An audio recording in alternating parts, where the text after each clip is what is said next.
아멘. 오늘 함께 보실 말씀은 요한복음 1장 45절에서 51절까지 말씀입니다. 요한복음 1장 45절에서 51절까지 말씀 제가 봉독하여 드리겠습니다. 빌립이 나다나엘을 찾아 이르되 모세가 율법에 기록하였고 여러 선지자가 기록한 그 일을 우리가 만났으니 요셉의 아들 나사렛 예수니라. 나다나엘이 이르되 나사렛에서 무슨 선한 것이 날 수 있느냐.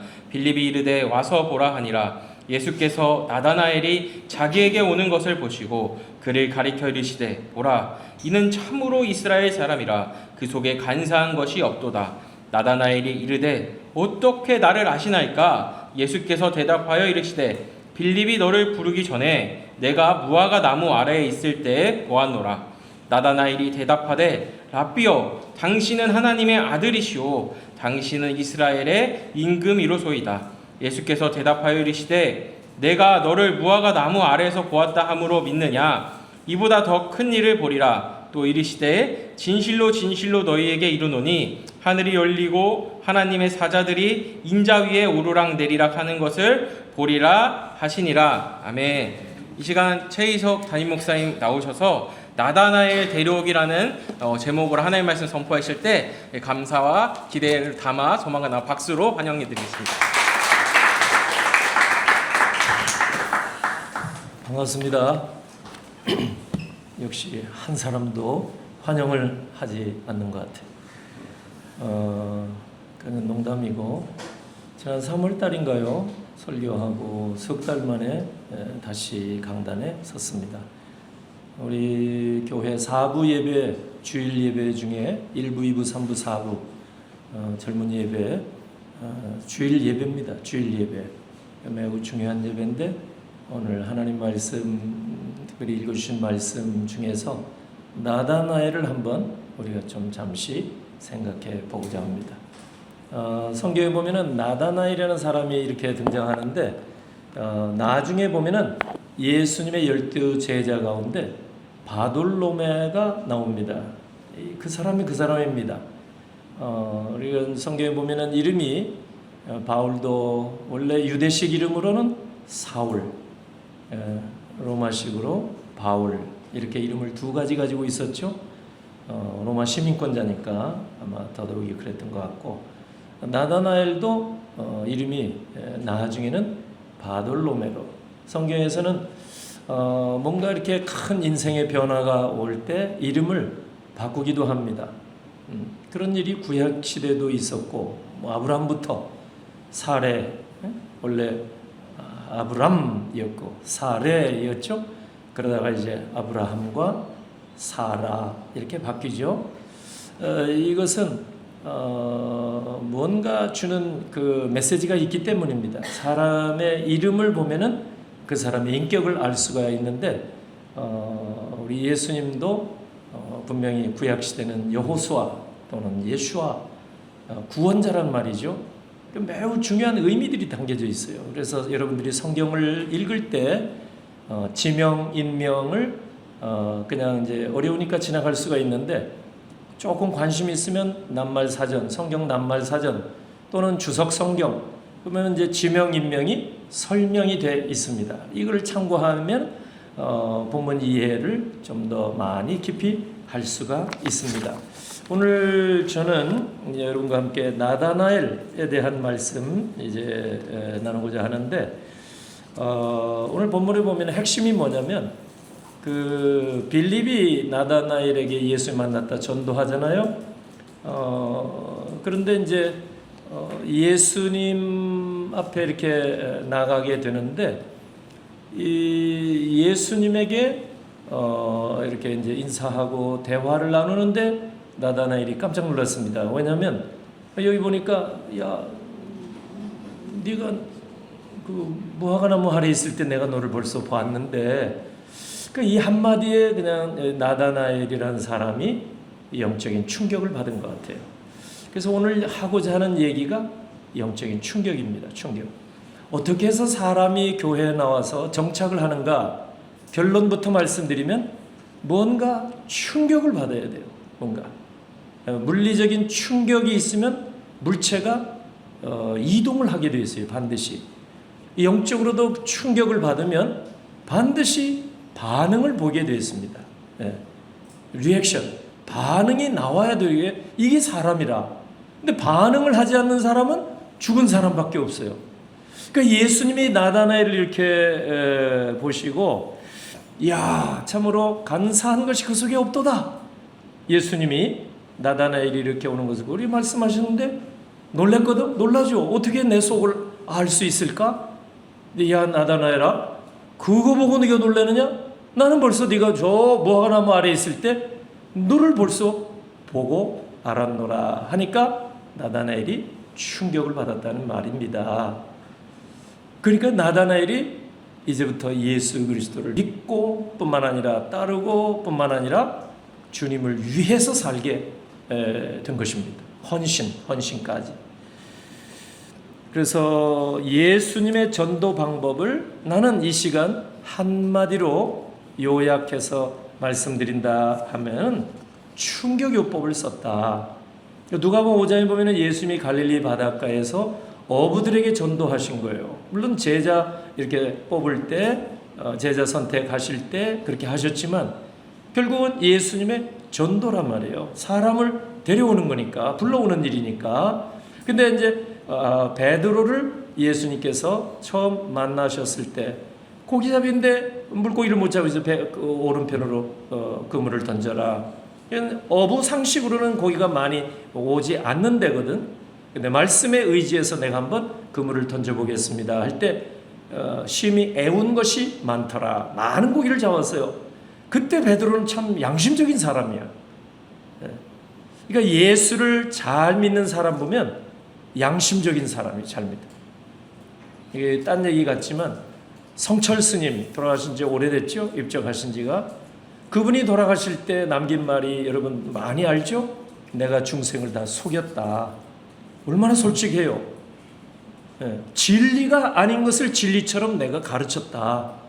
이 성철이라는 스님이 그런 고백을 했단 말이에요. 나는 지금 구천 지옥에 떨어져 간다. 그것까지 생각한 거예요. 얼마나 양심적입니까? 예수 안 믿으면 지옥이라. 근데 나는 구천 지옥으로 빠져간다. 이분이 입적하시면서 그 불자들에게 얼마나 충격이 되겠어요. 거의 우상처럼 섬기던 스님 아닙니까? 그런데 이분이 스님이 돌아가실 때 내가 여태까지 평생 우리 불자들뿐만 아니라 중생들을 다 속였다. 나는 지옥에 떨어져 간다. 얼마나 솔직한 얘기예요. 안 믿으면 지옥 성경에 벌써 분명히 나와 있잖아요. 그러니까 오늘 이 본문에 보면은 예수님이 이제 충격요법을 이제 쓰시는데 베드로에게도 마찬가지. 베드로가 이제 예수 말씀에서 그물을 던지는데 많이 잡은 거 아니에요? 자기의 생각을 뛰어넘어서. 그러니까 그때 정직한 사람이라 베드로가 실수는 많이 있어도 주여 나를 떠나서서 나는 죄인이었다. 왜? 마음속으로는 예수님 말씀을 거역했거든. 내가 어부로 잔뼈가 수십 년 굵은 사람인데 당신이 책상에서 공부만 하는 랍비인데 뭐 안다고 이쪽에 그물을 던지라 하니 가당치 않은 말입니다. 이렇게 생각을 하고 행동은 어떻게 했어요? 그래도 말씀에 의지해서 내가 한번 던져 보겠습니다. 고기가 잡히든지 말든지. 근데 잡혔거든. 그러니까 예수님 앞에 솔직하게 주여 나는 죄인으로서이다 고백을 한 겁니다. 그 예수님이 베드로를 부르실 때 어떤 방법을 쓰셨느냐? 우리로 얘기하면 전도 전략이고 선교 전략입니다. 전도 방법이고 선교 전략이라 어떻게 했어요? 충격을 준 거예요. 베드로에게. 어부 생활 수십 년. 나는 이런 분은 처음 본다. 그 충격을 받고 그 뒤부터 그물도 버리고 집도 버려버리고. 이건 잘 생각해야 할 문제지만 예수님을 따라서 수제자가 되었습니다. 요한복음 4장에도 보면 수가성 여인이 나와요.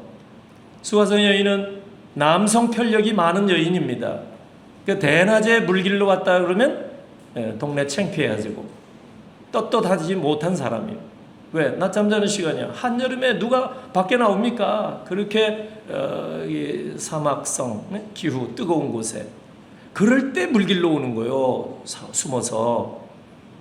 그런데 예수님이 우회해서 돌아 갈릴리, 유대 쪽에서 갈릴리로 직선 고속도로 있는데도 우회해서 어디요? 어느 사마리아 지역으로 돌아서 이 수가성 우물가에 앉아서 물 한 잔 주시오 하면서 이 여인과 대화가 터진 거예요. 그런데 이제 뭐 선지자니 뭐니 뭐 얘기를 많이 하는데 예수님께서 이 결정타를 날립니다. 이 여인에게. 이제 대화가 자꾸 이제 겉도는 거예요. 내가 보니 랍비입니다. 스승입니다. 선지자로소이다. 뭐 이런 얘기만 하니까 이제 구세주, 나의 주, 나의 하나님 이런 고백이 나와야 이제 예수님을 믿는 거 아니에요? 그러니까 예수님께서 여인에게 내 남편을 한번 데려와라 이렇게 얘기하잖아요. 그러니까 이 여인이 뭐 얼마나 당황했겠어요. 사실은 지금 5번이나 이제 남편을 갈아치웠고 지금 같이 살고 있는 남자도 이 진정한 남편도 아닌데 그 예수님이 그 사실을 어떻게 아셨는지 정확하게 꼬집어서 이 여인에게 말씀을 하셨습니다. 남편을 불러오라. 남편이 없습니다. 맞다. 이전에 그 5명도 네 남편이 아니고 지금 같이 사는 남자도 네 남편이 아니니라 하니까 뭐 어떻게 돼요? 여인이 충격을 받은 거예요.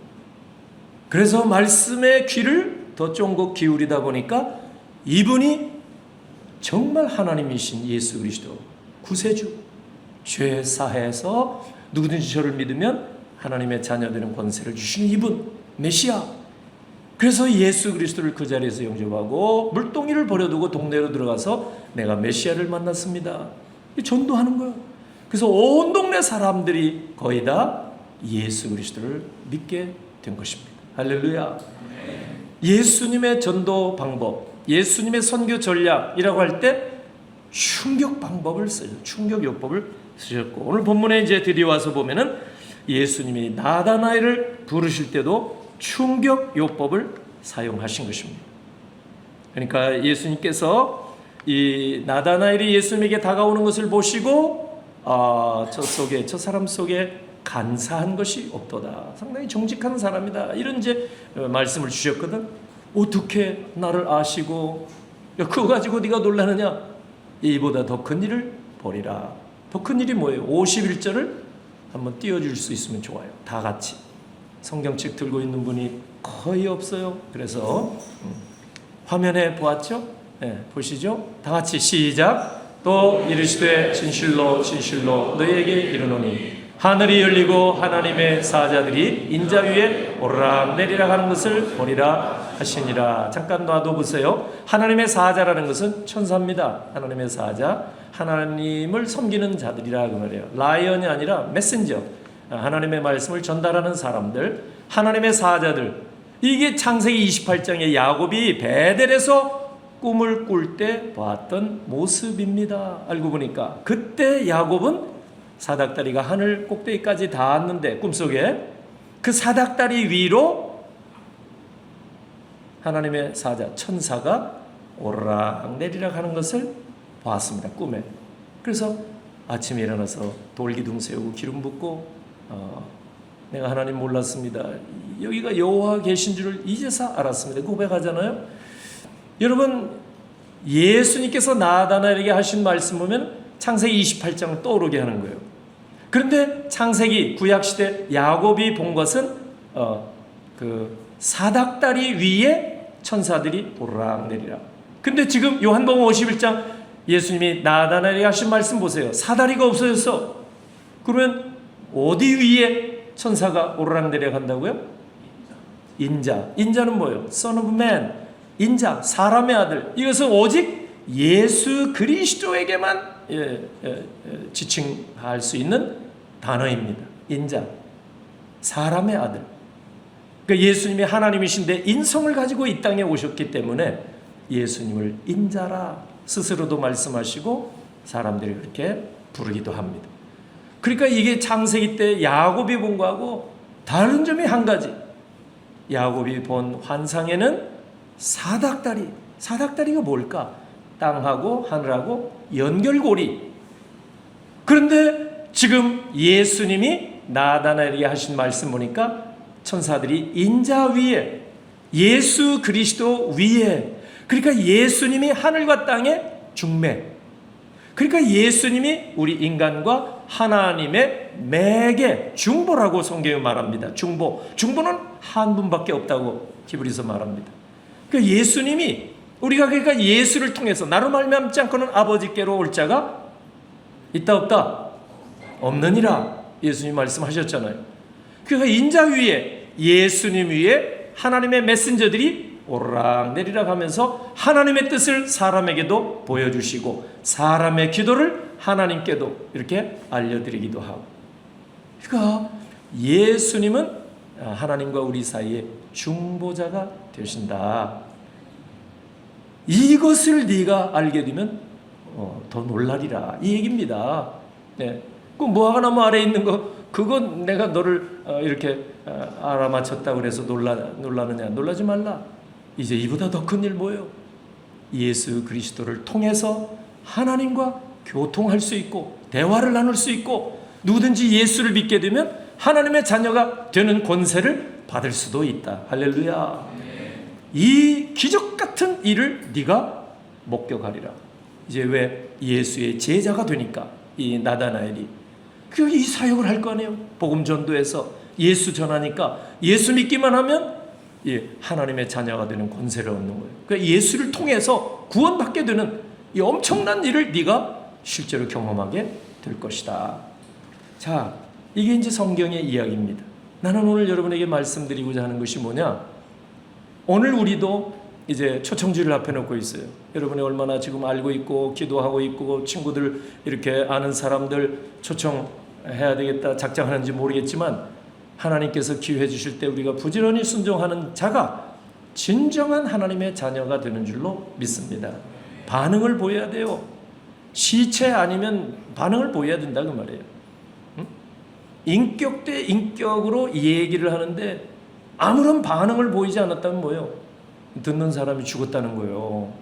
꿈틀거려야지. 살아있는 사람이라면 나는 못해요. 도망가든지 알겠습니다. 아멘 하든지 반응을 보여야 되는 거예요.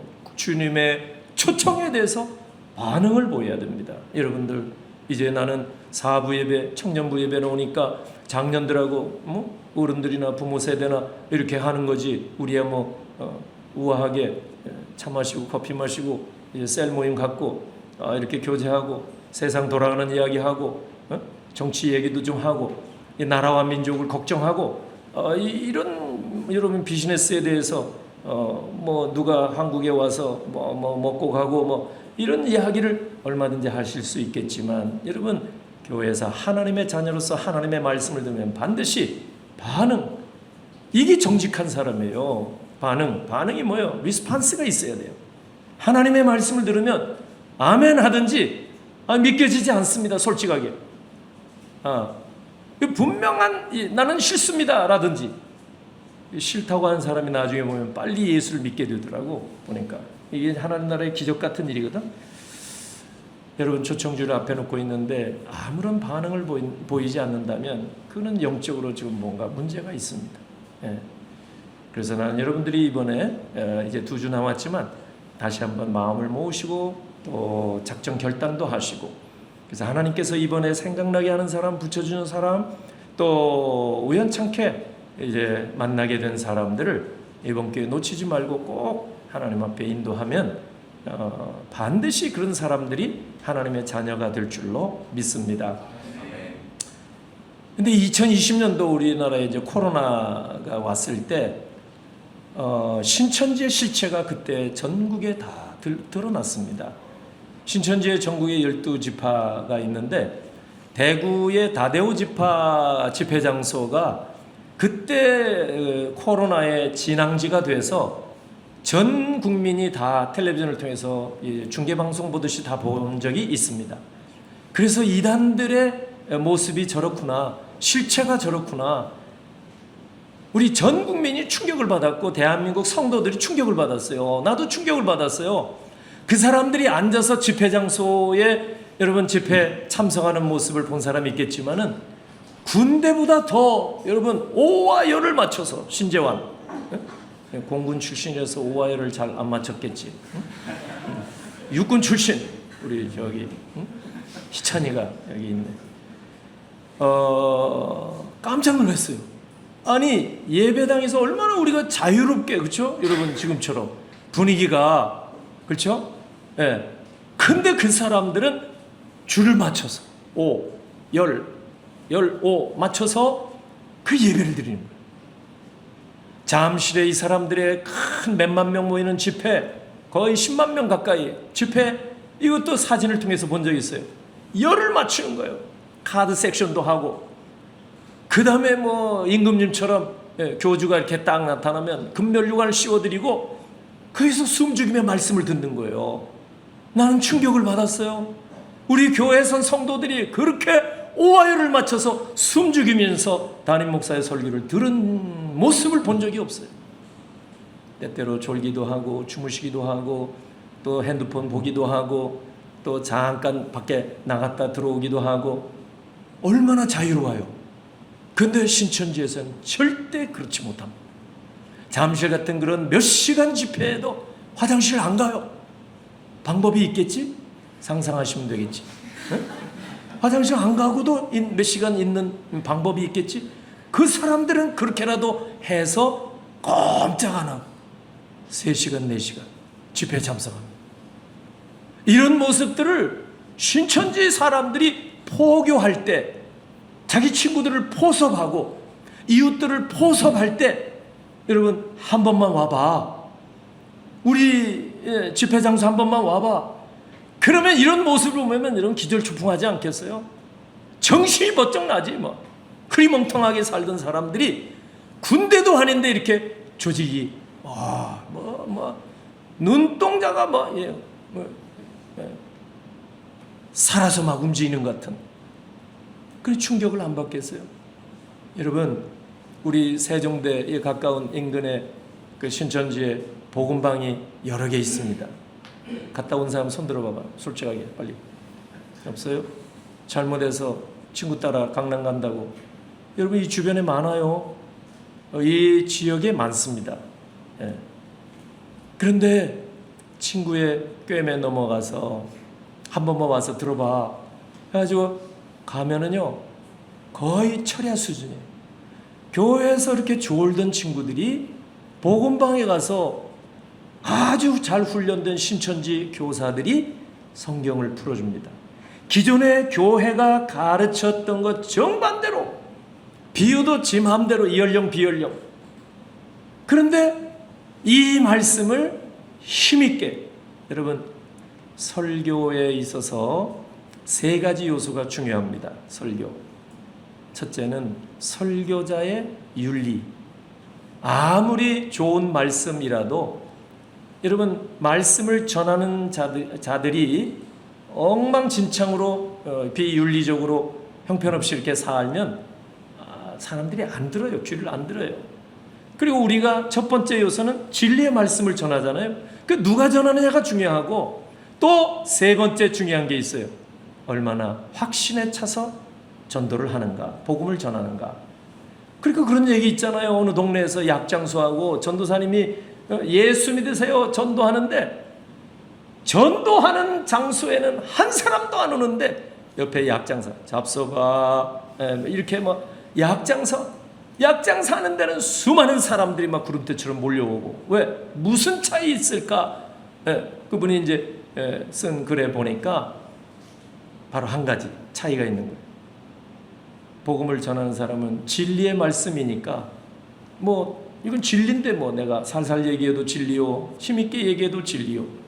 그러니까 정상적인 이렇게 톤으로 얘기를 한 거예요. 사람들이 뭐 그러려냐고 안 와. 관심이 없어. 그런데 약장사는 가짜임에도 불구하고 힘에 목소리에 그냥 확신이 가득 차고 여러분 플라시보 효과라는 말 들어봤죠? 가짜 약도 실제 의학적으로 효과가 있다는 거예요. 그게 플라시보 효과 아니에요? 그 정도로 밀가루 반죽해서 사탕을 이 약이라고 만병통치 약이라고 이렇게 주었는데 그런 줄 알고 그렇게 받아먹은 사람은 다 병이 나았다는 거예요. 에이 이런 거 뭐 치워버리라 한 사람은 낫지 않았고, 플라시보 효과 아니에요? 그런데 약장수는 가짜임에도 불구하고 정말 확신에 넘쳐가지고 이렇게 얘기하니까 사람들이 몰려드는 거예요. 관심. 근데 진리임에도 불구하고 확신이 없어. 이 스피커 화자에 따라서 진리 로고스가 여러분 힘있게 선포되기도 하고 그렇지 못할 수가 있는 거예요. 왜 이단들이 이렇게 예수 중심교회 이 조성 목사 수만 명이 모일까? 왜 옛날에 대성교회 박윤식 세상 떠난 사람이지만 그러니까 무슨 뭐 통일교 음양이론 갖다가 창세기부터 재해석해서 이단을 가르친 그 교회도 수만 명 모이고, 그 다음에 무슨 뭐 아주 신비적인 사람 모이고 베레아 몇만 명 모이고, 왜 이단들 신천지 10만 명 모이고 막 몇십만 명 모이고 그럴까? 해석이 안 되겠지만 제가 볼 때는 가짜임에도 불구하고 유사복음, 가짜복음임에도 불구하고 그 사람들은 확신에 차서 가르칩니다.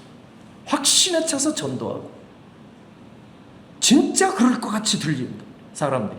그 보섭에 넘어가는 거예요. 여러분이 친구들에게 교회 가자 와도 좋고 안 와도 좋고, 여러분 누가 따라오겠어요?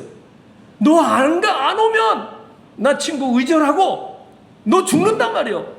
이렇게 확신에 차서 여러분 전도하거나 선교도 마찬가지. 확신이 있을 때 열매가 나타나는 거예요. 오늘 여러분들이 지금 영상은 뭐 준비를 안 했고 예전에 우리 교회 오후 예배 때 영상을 한번 보여준 적이 있어요. 교회는 마지막으로 비유를 얘기하자면 하나의 유람선이라고 할 수가 없어요. 사람들이 교회 와서 교제하고 커피 마시고 우아하게 친교하고 교회 너무 좋아. 그러나 교회는 단순히 그런 곳이 아니라 그 말이에요. 친교 공동체가 아닙니다. 교회는 친교가 있어야 돼요. 펠로우십. 그런데 단순히 친교 공동체가 아니에요. 교회가. 여러분 그러면 교회 뭐냐? 하나의 전함과도 같은, 주님이 다시 오실 때까지 이 세상 교회는 전투함, 전함, 전쟁을 치르는 거예요. 우리는 다 영적 전쟁에 지금 들어와 있기 때문입니다. 왜냐하면 악한 마귀가 지금 여러분이 모르는 사이에, 여러분 예수 믿기 때문에 여러분에게 직접 나타나거나 뭐 이런 게 거의 없어요. 예수를 믿기 때문에 그런 거예요. 이 놀라운 일을 여러분이 잘 놓친다고. 예수 안 믿게 되면은 악한 마귀가 공중의 권세 잡은 자로 활동한다고 그랬거든. 정치, 경제, 문화 모든 이제 교육, 사회에 항상 와서 여러분 사람들의 마음을 이렇게 움직이고 조작하고 선동하고 그렇습니다. 근데 예수 믿는 사람에게는 접근을 잘 못해요. 유혹하고 미혹하는 것뿐이지. 그래서 우리 크리스천들이 잘 모르고 있는 건데, 우리는 항상 영적 전쟁에 다 놓여 있다. 그렇다면 교회는 하나의 뭐냐? 유람선이라고 말할 수가 없어요. 전함이지, 전투함 같이. 항상. 그래서 교회 안에서 항상 우리 전쟁 치르듯이 그렇게 해서는 안 되겠지만, 영적으로는 깨어서 이게 내가 섭섭함이 올 때, 이거 마귀가 나를 좀 방해하는구나. 이 영적인 전쟁이라는 것을 우리가 알아야 돼요. 친구가 잘 지내다가 갑자기 이렇게 헤어질 수도 있고, 갑자기 좀 무슨 마귀가 이간질하다 보니까 친구가 멀어질 수도 있고, 별별 일이 많아요. 오해도 많고, 청년 때는 더더욱이 그래요. 알고 보면 우금 폭격하면 안 돼요. 다 우리 편이에요. 마귀라는 놈이 이간질하고 장난질하고 미혹하는 것뿐입니다.